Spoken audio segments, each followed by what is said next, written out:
Welcome back to This Week in A.B.A.T.E. I'm Josh Witkowski, your state legislative coordinator.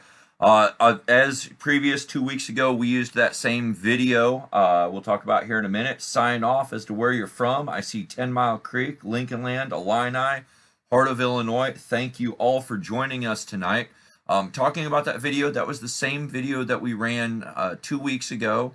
It is Biker Girls in Iran. It is something that I highly recommend everybody go take a look at. It's about an 8-9 minute video. I believe it's done by Vice. But to me, it's just kind of a really interesting concept that, here in America, it's not an issue to see a woman biker. There are thousands of them right now celebrating their freedoms over in Sturgis, South Dakota. And yet in Iran, they have to fight against the morality police and the law to even be able to skirt by and barely ride. And it's really wild to know that here we are, part of a state motorcycle rights organization, national motorcycle rights, and we've got countries where ladies don't even have the right to ride yet.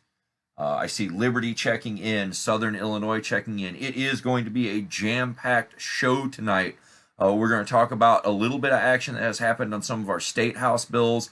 We're going to talk about media and its portrayal of motorcyclists, both sport bikes and cruisers and any other kind of biker in between. We're going to talk about some events that happened in Chicago a couple weeks ago. We're going to talk about federal update, what just recently happened with yet another version of the highway bill.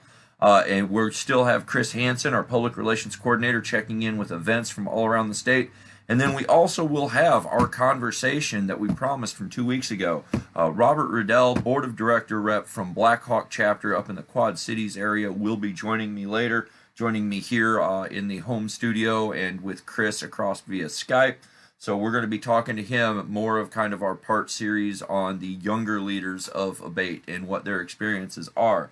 So, having said all of that, sound off down there in the comments. Let me know where you are from. Let me know what you want to hear about tonight or any questions that you may have that we can get to, especially when I do the wrap-up and questions later on in the show.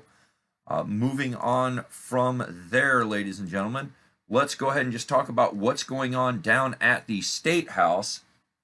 I call it down at the Statehouse. It's actually the governor. That's what we're waiting on. There was some action late last week. It was on Friday. The governor signed Senate Bill 1231. And what Senate Bill 1231 was, is it introduced a new class of off-road vehicle called a large off-highway vehicle.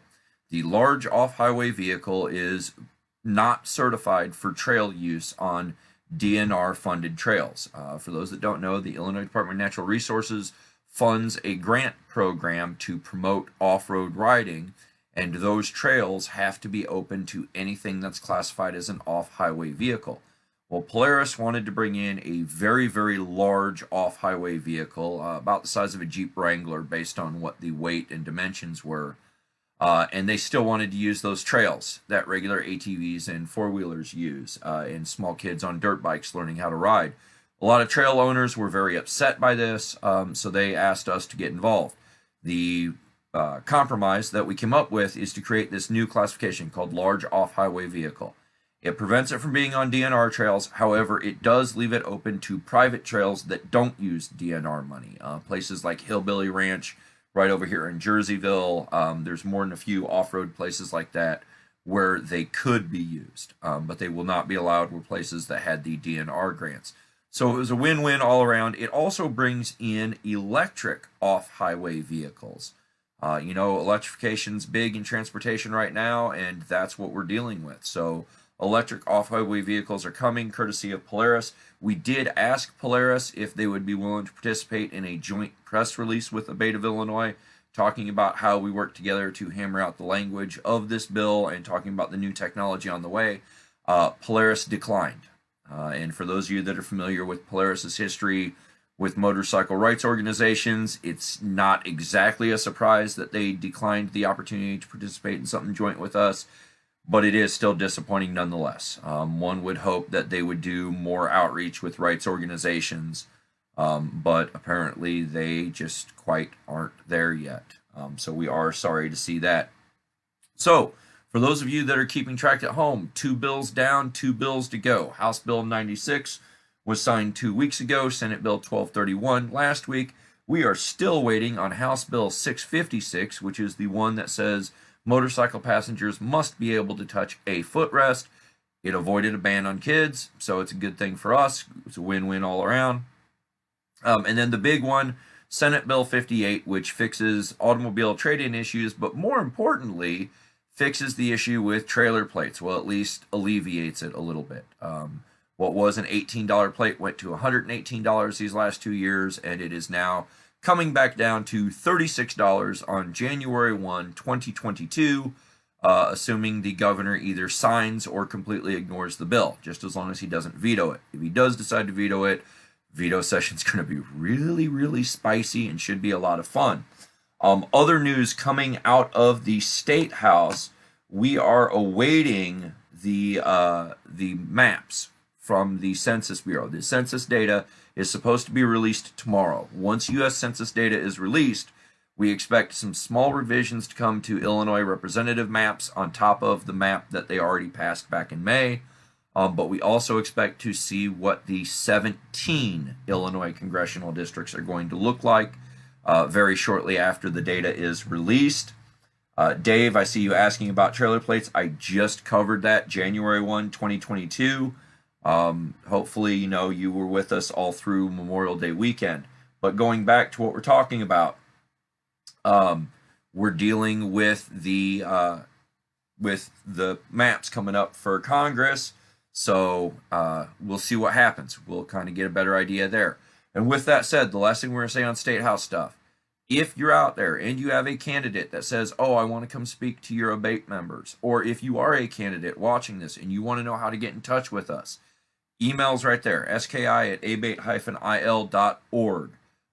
Please use that email to try to get in touch with us, because any candidate wanting to reach out to Abate of Illinois chapters or events needs to go through both of our political action committees, the A.B.A.T.E PAC and the Fed PAC. No ifs, ands, or buts. Sean, you're asking me whether or not kids can ride without touching foot pegs. No, they cannot. They will need to be able to touch a footrest.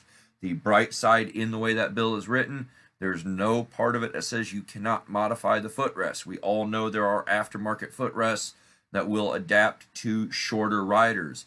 The issue that originally precipitated the attempt at a child ban on motorcycles was that somebody was having children that were very, very, very small on their motorcycles at a high rate of speed. So this was the compromise. It was either this or face a potential ban on children under a certain age. This was the best way that we felt we could address the issue and still allow our members to have the freedom to make proper decisions in their child's life without government interference. So that's what's going on. But you did ask as of now. Yeah, that is as of now. However, as of January 1 of next year, it should change. Lindsay, thank you very much for sending 99 stars to A.B.A.T.E. Those of you that are out there seeing the stars that are being sent, stars are used to help support our nonprofit mission. And it's very important to know, we are nonprofit. Nothing about this broadcast is for profit. None of the revenue from stars are used for any profit manner. It is all solely used for our 501c4 nonprofit. And you'll see why that's important coming up. So with that said, that is everything coming out of the Statehouse currently. I'm going to ask Chris in my ear. Chris, do you want to go to events or do you want to get into the media stuff? All right, so we're going to change it up just a little bit. I know we said that we would do media next. We actually are going to jump into events, so a little switcheroo on us all. So with that said,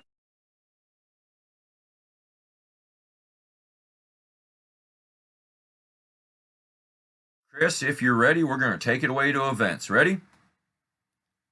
All right, let's go. All right, so going into a ton to go over, but we are going to start with this weekend. So as we've been talking about for Terry, there was the date for the e-board and the BOD meetings, and it's happening this Saturday.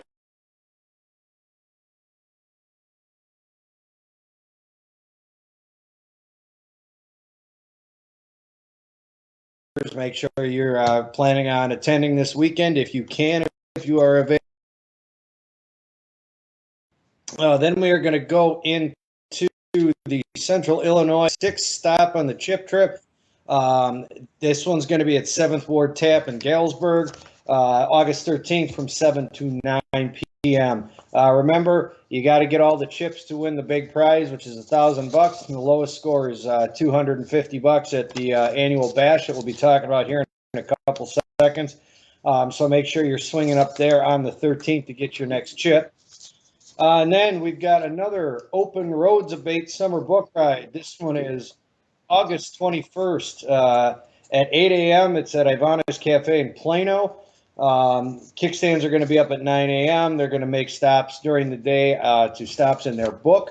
So if you've got that Open Roads book, make sure you're there at 8 a.m. so you can ride with them to the different stops and get your stamps in your book. And then we're going to move on the same day, August 21st, to the A.B.A.T.E of Illinois Heartland Chapter's Meet and Greet Ride. This has got a sign up of 8:30 to 10 a.m. at Bull's Place. It's $15 a person, $20 per couple. This does happen, rain or shine, and all vehicles are welcome. So you can get out, hang out with the members of the Heartland Chapter, meet some new riders, some new friends, get yourself some new people to ride with, and hang out with the Heartland Chapter. And then moving on to the 28th, it is the 10 Mile Creek Ron Sloan's Old Timers Run. The sign up is from 9 to 10 at the depot. And if you join A.B.A.T.E that day, you actually ride for free. So all money's raised. Rights in Illinois. So get out there and do the Old Timers Run with 10 Mile Creek A.B.A.T.E on the 28th. And then, of course, the last thing we'll touch on, we touched on it earlier, is the Central Illinois A.B.A.T.E 39th Annual Bash, including their first annual motorcycle swap meet. This is August 27th through the 29th, sponsored by Miller Lite and Reman's Harley Davidson at the Knox County Fairgrounds in Knoxville. Gates are opening Friday at 5 p.m., and it's a $5 a day entry. They have just got a ton of stuff going on. They've got an escape trailer, live music, frozen t-shirt contest, mystery rides, field events, adult entertainment, bike shows, rib cook-offs, auctions, the whole deal. If you've got any questions, get a hold of Grizz. His phone number is down there on the bottom of the flyer. But, I mean, this is obviously a very fun, very big weekend. Annual, that's a long time, so, you know, they know what they're doing. So make sure you've got that weekend on your books to hang out with Central Illinois A.B.A.T.E. And then I'm going to touch on one more thing, and we apologize for not having the flyer. We just found out about it yesterday. But if you are watching this from Sturgis, South Dakota at the Bike Week, what is this? Tomorrow, Thursday, August 12th, from 12 p.m. to 3:30 p.m. at Whitewood City Park. It is the 38th Annual A.B.A.T.E Social Hour. It's hosted by A.B.A.T.E of South Dakota, and it's basically an informal motorcyclist rights worldwide gathering. So if you are in Sturgis and you want something to do, it's 7 miles west of Sturgis on I-90. Just take exit 23 and follow the signs. You can go hang out with A.B.A.T.E members from all across the country that are out in Sturgis. Free soda, free beer, food by donation, and it is free to all MRO and SMRO members worldwide, A.B.A.T E, MRF, etc. So anybody who's not a member, it's $10. But hey, A.B.A.T E members, if you're out in South Dakota, definitely get out there and hang out with A.B.A.T E members from across the country. And proceeds from the 50/50 go to Impact. So if you are out there, go hang out with A.B.A.T E members from everywhere in the country. And Josh, those are our events, so we'll send it back to you. Alrighty, thank you very much, Chris. Thank you, Marky Batolis, for sending 99 Facebook stars in. That is, like I said, going to support the fight for motorcyclist rights. One other thing, Ron Sloan's, it's called the Old Timers Run. It's actually a really good ride about history on the 21st. We actually hope to have Ron on next week to talk about this ride and talk about the history of places that bikers were not originally welcome. I think that's kind of a really neat ride, kind of a really cool thing. Lindsay, yes, we are aware there are some audio dropout issues going on. I was trying to isolate that. I think we're up and going again now, but it is a little technical. I'm running 3 different audio feeds tonight, so it's a little different evening going with that. So, with all of that said, you can see right next to me, we're going to talk about, we talk about bikers' rights. Let's talk about how bikers are portrayed in the media. We did our last show 2 weeks ago. The day after, I get sent a video from CBS Chicago, CBS 2 up there in Chicago, and it was covering the Leaned Back in Chirac event. The sport bike guys love to refer to Chicago as Chirac, courtesy of the, copious amounts of gunplay, shall we say, that go on up there. We'll leave that going on. Scott, I see your correction on the old timers ride. I'll cover that here in a minute. But anyway, so there was an accident during this sport bike ride, and it was covered, well, breathlessly by Chicago media. So before we get into it, a couple of disclaimers. One, we are a not-for-profit group. Two, we are actually going to show the entirety of the news broadcast with the entirety of the news clip with interruptions to provide commentary on what we believe is relevant to how motorcyclists are portrayed in the media or how news media reacts to motorcycle stories. As such, that is public interest. The reason why we say this is because there may potentially be copyright issues involved. We don't believe there are, because the video has been shared and recopped by numerous social media outlets and numerous social media channels. So we are just simply adding it to our channel. But with that said, let me get this queued up here, and we are just going to play it from the start. The other disclaimer, Abate of Illinois does not condone stunning on public roads. Obviously, it is illegal and can be unsafe, as what you will see here in this broadcast. But despite the unsafe act and the accident that occurs, or as some of us would say, you played stupid games and won stupid prizes, what really should be the focus here is the way the media reacted to this accident. And I think this little clip, this 2-minute deal, will really kind of get into that. So hopefully this works. Bear with me. Here we go. But we begin with a scary scene on a crowded Chicago expressway. A motorcycle crash ends in flames. Brazen, risky, illegal. Just 3 words to describe what you're about to see. New at 10, our Charlie DeMar spoke with a woman.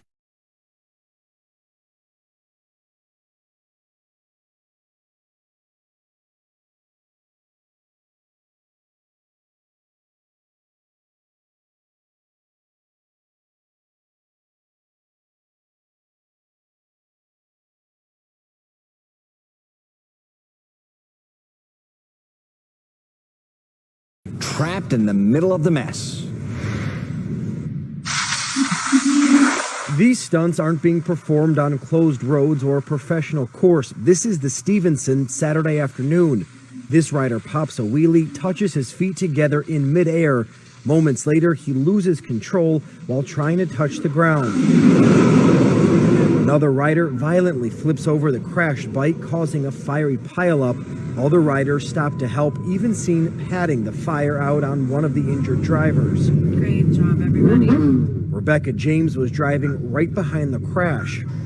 It was a swarm, to say the least. There was a fireball, just a complete fireball.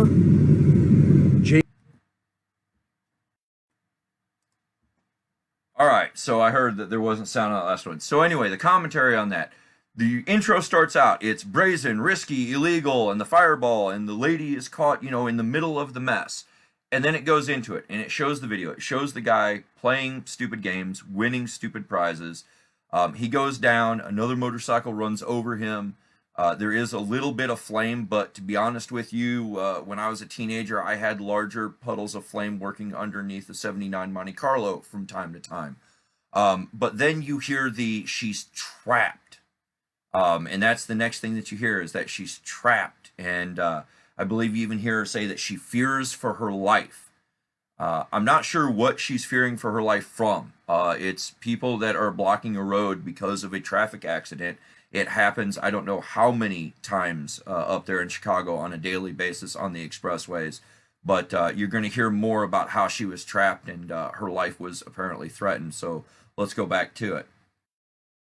James says she was surrounded by the motorcyclist and ATVs. Some started banging on her window after the wreck, and with seemingly nowhere to go because of the crash, she started recording on her cell phone. My life was in danger. There's no doubt about it. There's a sense of like, what are you doing in our space?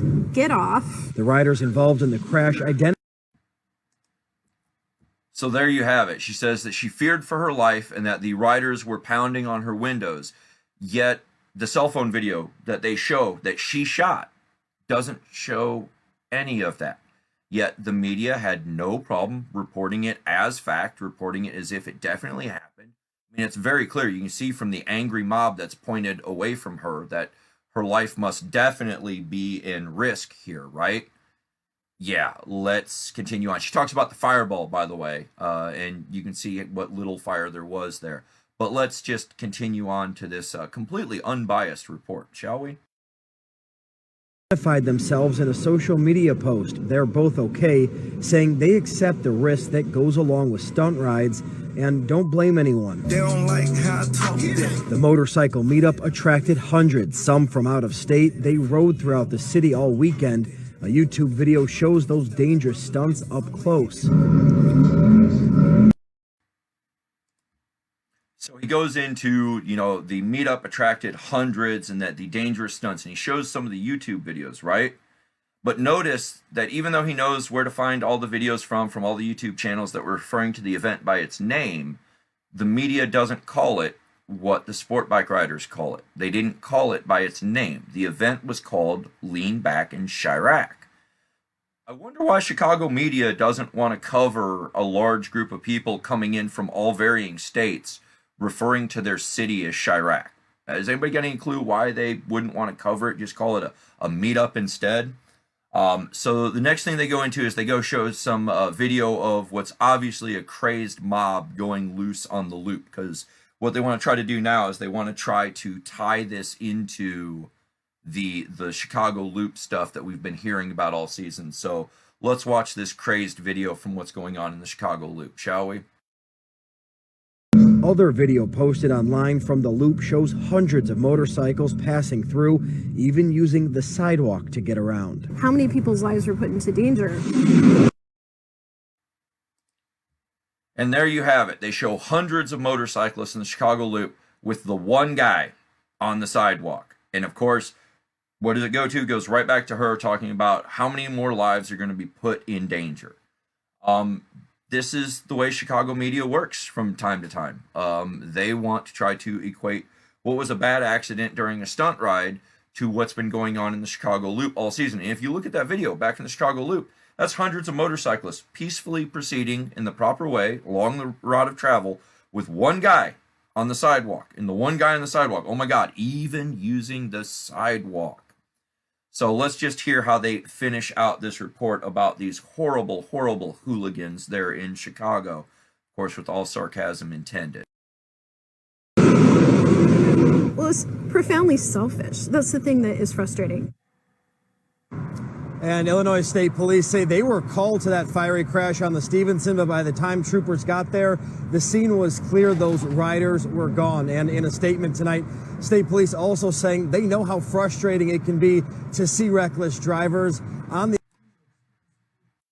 So there you have it. As soon as Illinois State Police were called to the scene of the wreck, remember the wreck was described as a giant fireball, mobs out of control pounding on vehicles, right? By the time Illinois State Police got there, first responders got there, everything was already completely cleared up. In other words, these motorcyclists that did stupid things, won stupid prizes because of it, we fully admit to that. They took care of their mess, cleaned it up to such a point that traffic was able to flow freely in a manner that was faster than almost every other vehicle wreck that occurs on that expressway. Somehow that doesn't seem like a giant fireball or an out-of-control mob trying to kill innocent people in their cars like the CBS 2 would have us believe. So there you have it. That's kind of a portrayal of how these sport bike folks are being portrayed up there in Chicago. Yes, what was being done was risky, was stupid, was illegal. However, the breathless coverage trying to make it seem like the second coming of Thunderdome or Mad Max isn't exactly warranted either. A little bit of balance would be appreciated, just speaking as a motorcyclist who rides in Chicago myself. But just in case you think that this is solely related to the sport bike crowd, let's go into a few other headlines that we're seeing this week, shall we? Health experts fear a spread of COVID as motorcyclists gather in South Dakota. COVID doc flees to Florida as Governor Kristi Noem sends Sturgis death cult into overdrive. Yeah, that's not partial or biased at all. That one coming to us from, I believe it was Deadspin had that one. Hundreds of thousands of bikers expected in Sturgis despite Delta variant. And then, of course, Sturgis Motorcycle Rally kicks off amid COVID-19 surge fueled by Delta variant. And then the Motorcycle Rally, a cautionary tale in the age of COVID-19.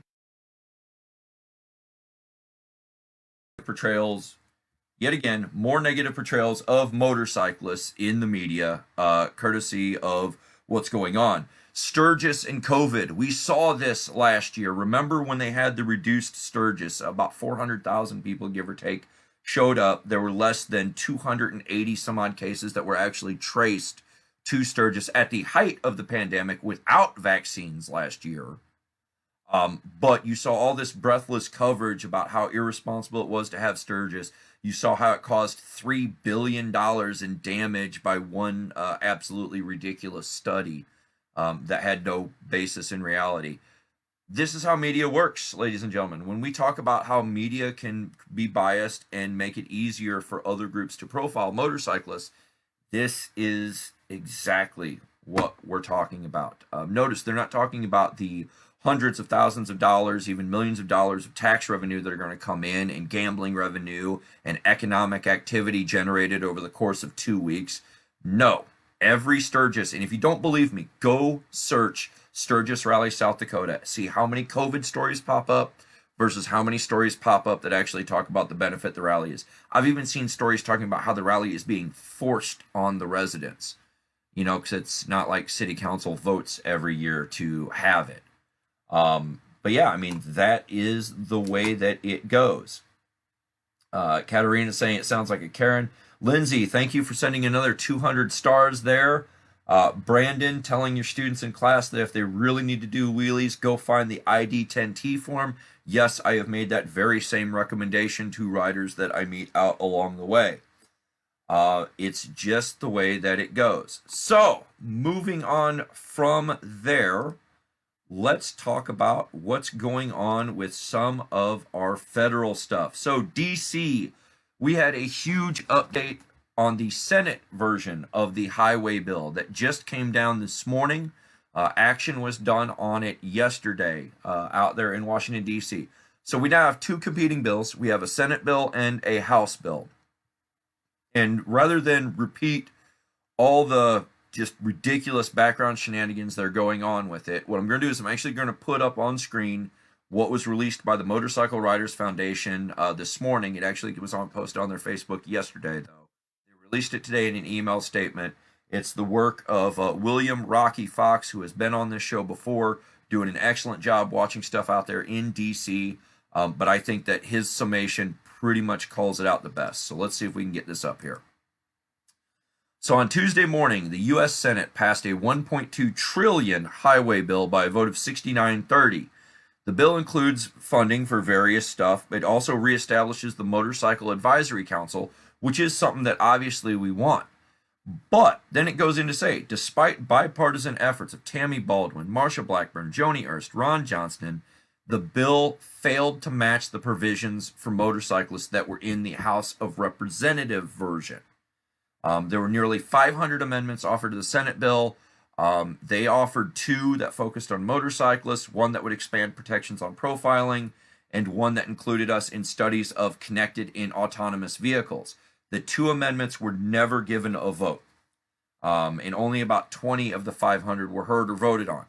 The Senate version of the highway bill is now going to the House, where the House Speaker has pledged not to bring it up for a vote unless the Senate passes a separate bill worth $3.5 trillion on sweeping programs to address climate change, health, education, and paid leave. So it goes on to say, we basically have three possible outcomes of the highway bill. First, House passes the Senate bill with no changes, and the Motorcycle Advisory Council is reestablished. Second, conference committee is created where House and Senate merge their two bills. That could give us the ability to have not only the Motorcycle Advisory Council, but to get our checkpoint language and autonomous vehicle language back in whatever final bill there is. Then finally, there is a September 30th deadline approaching. Congress could just kick the can once again, extending the highway bill for weeks, potentially months, maybe even another year or so. So in other words, snafu. And for those of you that know what snafu means, that is exactly what we're dealing with out there in DC. We would love to see the language about autonomous vehicles and motorcycles being able to have input on regulation with those make it into the final bill. Unfortunately, the Senate did not do its job and get that language in there, which means that we here in Illinois need to start lighting up Senator Tammy Duckworth and Senator Richard Durbin and say, hey, what's it going to take to get this language put in? Also, the Senate passed an anti-profiling resolution 2 or 3 years ago, but yet they were not willing to put in profiling language into the highway bill. So I think that's something that we need to be looking at too. You can bet that we're going to be reaching out to both of those offices to find out just exactly what's going on. I will say Senator Duckworth's office has been pretty good with us on autonomous vehicles. So I'm a little surprised to have seen this gone the way that it has, but it is something we will continue to work on. Speaking of things that we're going to be working on, we're working on bringing up our next generation of leaders.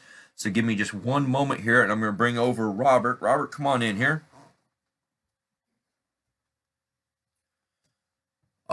This is Robert Riddell from Black Hawk A.B.A.T.E.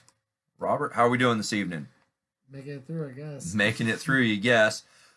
So we're going to bring in Chris as well. Chris, how are we doing? You there, buddy? Oh, You're a little irritated. Tell us why you're a little bit irritated, buddy.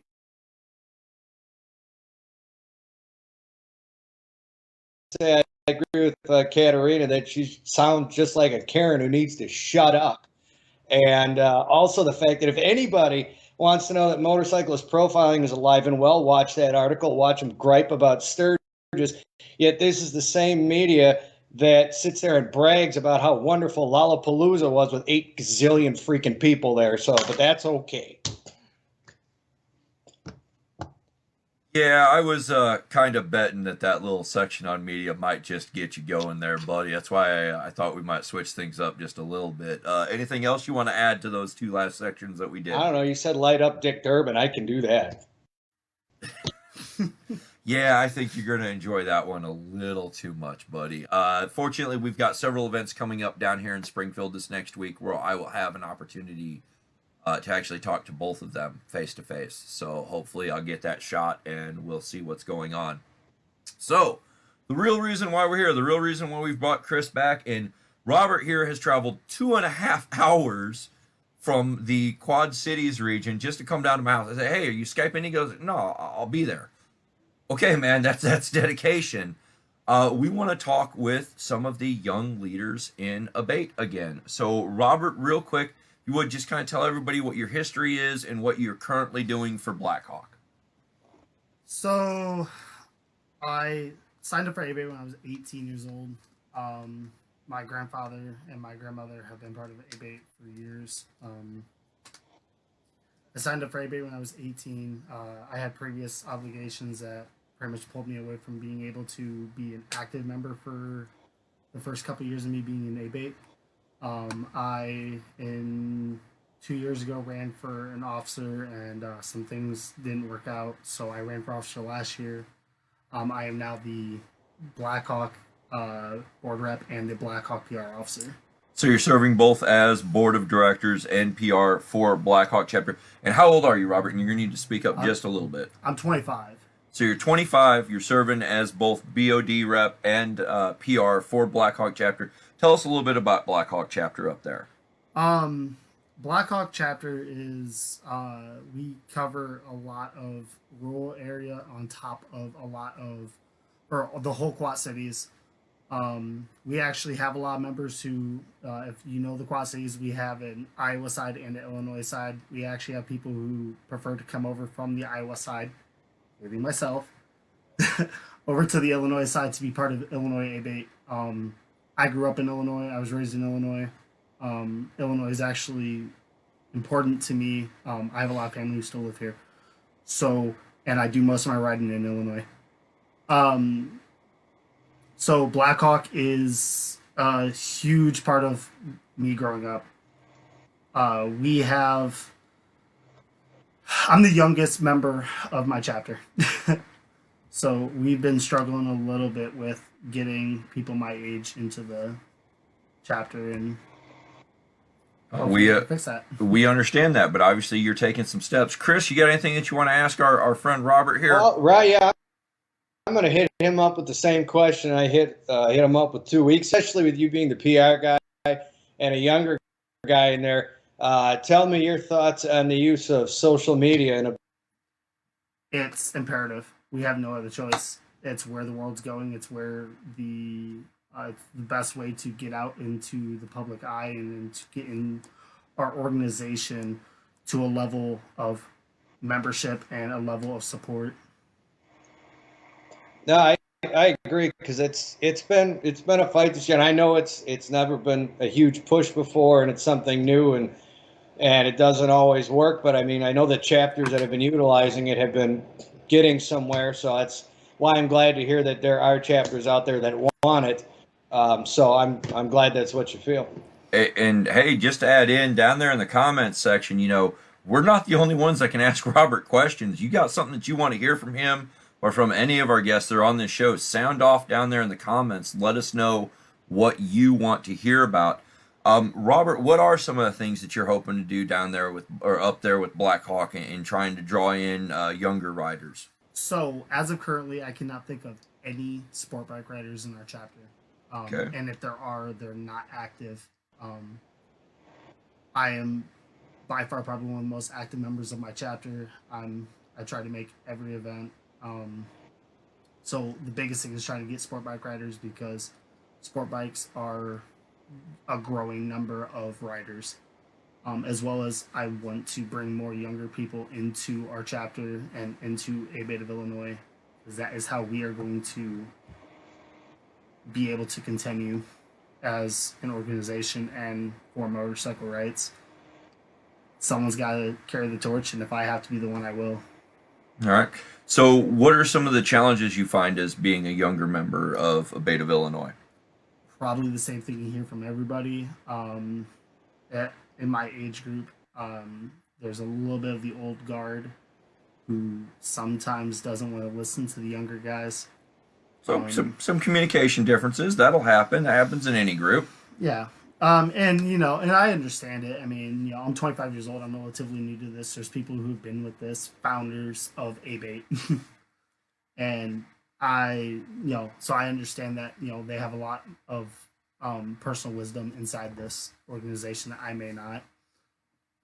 But just because I don't have the history of the organization doesn't mean I don't have the ability to bring new ideas, bring the organization further, and be able to bring it with me and my generation.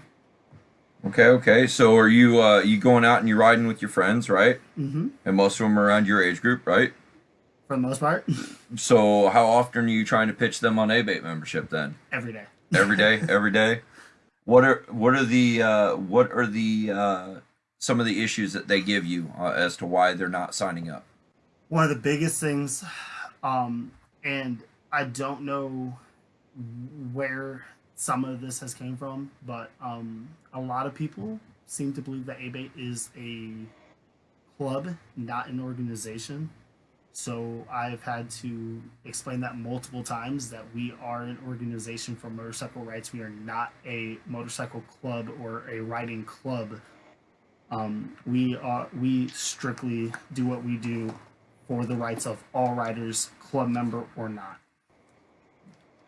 Okay. All right. Well, that's obviously something that needs to get out there. There is a question from one of our younger members. Before I get to that, though, Chris, anything you want to add in on this? Well, yeah, I mean about younger members, and I mean not to just group them into sport bike riders, but you being in a rural area, a lot of younger riders on off-road vehicles, ATVs, which we also represent as. But you say that you have a lot of ideas, which is great. What ideas do you have to bring, or that if you could change something that you think would attract these younger riders, whether they be sport bike riders, off-road riders, whatever have you, what do you think we could change or you could change in your chapter to bring them in and get them more interested? So one of the biggest things is, it may sound fairly selfish, but a lot of people, you know, they want to help us, but only if we have something to offer them. So one of the biggest things I've been bringing up to a lot of the people in my chapter is us doing events for off-roading. I actually have a couple people in my chapter who have 4x or quads and dirt bikes and stuff like that. So we currently have no off-road events. That'd be one thing I would like to do, is do an off-road event. We know plenty of people with the property for that. And another thing would be quite lengthier rides. A lot of the people my age, they don't want to stop every 5 minutes for a beer that we like to ride. So Good there, Chris? Yeah, I'm there. All right, good. All right. We are catching just a couple more clip outs, dropouts. I'm trying to get over on it and figure out what's going on with it. So just heads up there. Pam, we see your message down there. Galen, Pam, McKenna saying 2 wheels, 3 wheels, all the same. No prejudice, cruiser sport, all one love. Absolutely. Robert, I think you agree definitely with that sentiment, right? I was like, well, I have buddies who are sport bike riders, but I ride an electric glide, so. Yeah, he's on an electric glide that occasionally he has a backrest on. Sometimes he forgets to put it on there. Something about not wanting to look like an old man's bike. I think it's a dig at me. I'm not entirely sure. I don't want to ride a diesel glide, right? Yeah, Chris is feeling attacked right about now, too. Shove him out of the picture. He keeps talking like that. All right, so there was a question from Theo, who was here last week. He wants to know if you felt like you've ever been disrespected or ignored solely based on your age. And he says within the organization. I'm actually going to expand that and say within the motorcycle community. And I don't want you to go into specifics, but I just want you to be honest. I mean, is there times that you feel like you've been disrespected or ignored solely based on your age and not based on, actual policy difference? Quite frequently, to answer that shortly and to elaborate very slightly on that. As a younger rider, we have to understand that some of us younger riders are responsible, some of us are not. But it goes the same way for the more experienced older riders. Some of them are responsible, some of them are not. Unfortunately, being a young rider, I face a lot, and I can almost guarantee about everybody else in my age group probably does. We experience a lot of, we are being irresponsible on our bikes, we're being irresponsible, and our actions are on the way we ride. I mean, we did just get done seeing an entire media news video on how horribly irresponsible you younger riders are. So, I mean, I'm just putting that out there. It isn't just within the organization. You deal with it in media bias. You deal with it in lots of things, And that's the unfortunate part. That is the unfortunate part. I do want to say from down there in the comments, Mary Jo Madsen out of Illini chapter saying destination rides are an idea. I've got to tell you, I'm hearing, ever since Theo put that out there a couple weeks ago, I've heard a lot more chapters talk about doing destination rides. Lincoln Land Debate, we had our river ride last weekend. It was all the way from Springfield to Alton and back. It was a long scenic route. It was a full day of riding, and it actually had the best turnout of any ride event that we've had in the last few years. So these destination rides are an idea. Also down there, I don't know if you want to address it or not, Robert, but there's a young lady by the name of Katarina Rogers who says she has never seen that backrest that we're talking about on the back of your bike. You want to cover that real quick, buddy? So long story short, again, I ride an electric ride. It has a tour pack. I don't like the tour pack. I don't use it most of the time. Well, Kat every now and then likes to ride on the back of my bike. She also likes to complain because I don't have a backrest. See, So there's that. There you go. As of for the destination rides, that actually, me and Theo were actually having a text conversation before he came on the show 2 weeks ago. Me and Theo are going to be working together a lot on this and trying to, bounce ideas off of each other and try to work together. And if there's any other young writers in our organization, I would love to have them get a hold of me so we can make some plans and make some difference here and actually push forward with this organization. All righty. Chris, you got anything before we let Robert here go? Yeah, one last question. Just because, Robert, you said you're very big on the fact that you believe social media should be. So in looking around while you were talking, not just a Facebook group in the next day or two? Ooh. So unfortunately, I still, even as the PR officer, have no access to any administrative abilities on any of our social media. So I've asked a couple times, and they've had the same people in our chapter running it for years, and they don't want to give up the reins of that quite yet. So I'm going to need to work with them to start pushing into some other platforms. But yes, I will work on it, Chris, and I will keep in contact with you. All right, and there we go. Robert, thank you very much for coming on today. We greatly appreciate it. Chris, I'm going to let you go. I think we're going to go right here into the wrap-up. Have yourself a wonderful evening. We'll see you back next week, all right? Sounds good. All right. All right, and so there we go. This has been This Week in A.B.A.T.E. I don't see any other real comments down there. Brandon Barton, remembering when he was a younger rider at 30 years old, been there. Mary Jo, again, talking about a progressive dinner ride. Those of you that have never been on a progressive dinner ride, those can be a lot of fun, to say the least. So definitely check those out. Other than that, not seeing any other questions. It's been about 45-50 minutes here we're dealing with. Thank you to everybody who sent stars. Join us next week. We'll be back Wednesday, August 18th. Should be 8 p.m. Maybe a little bit shorter show, maybe a little bit longer. It just depends how the week goes. That is State Fair week down here. There are a lot of events going on. But we do plan on having Ron Sloan with the Old Timers Ride on. And hopefully that will work out. Outside of that, everybody try to stay cool this week. Get out, ride, have fun, and we will see you later.